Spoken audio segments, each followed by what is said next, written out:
તો સાવરકુંડલાના લુવારા ગામની મહિલા સાથે પોલીસકર્મી દ્વારા અશોભનીય વર્તનનો મામલો વિવાદ સર્જાયો છે। ત્યારે આ મામલે તપાસ શરૂ થતાં જ ભાવનગર રેન્જ આઈજી અશોક કુમાર દ્વારા અમરેલી એસઓજી પોલીસકર્મી સંજય કુમાર પરમારને સસ્પેન્ડ કરી દેવામાં આવ્યા છે। આ પહેલા ક્ષત્રિય સમાજની બેઠક ગાંધીનગર ખાતે મળી હતી, જેમણે ગૃહમંત્રી સમક્ષ મહિલાને ન્યાય આપવાની રજૂઆત કરી હતી। ત્યારે ગૃહમંત્રીએ આ સમગ્ર મામલે ગંભીર તપાસની ખાતરી આપી હતી।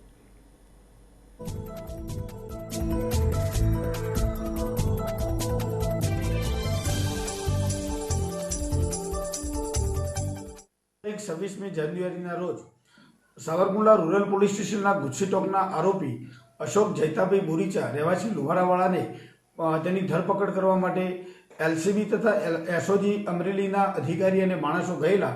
એની ધરપકડ કરતી વખતે આ આરોપી અશોક જૈતાભાઈ બોરીચાના બેન શ્રી હેમુબેન કે જે અડચણરૂપ થયેલા, જેથી કરીને એ વખતે આ જે રેડિંગ પાર્ટીની ટીમના સભ્ય જે હતા તે હેડ કોન્સ્ટેબલ સંજયભાઈ ઘીગાભાઈ પરમાર એસઓજી શાખામાં ફરજ બજાવે છે। તેમણે આ હેમુબેન સાથે ગેરશિસ્ત આચરેલી અને એમની આ ગેરશિસ્ત અને નિષ્કાળજીપૂર્વકની ફરજ બજાવેલ હોય તેમને ભાવનગર રેન્જ વડા શ્રી અશોક કુમાર યાદવ સાહેબે તાત્કાલિક અસરથી ફરજ હેઠળ મૂકી દીધેલા છે અને તેમના વિરુદ્ધમાં અન્ય કાર્યવાહી પણ કરવામાં આવનાર છે।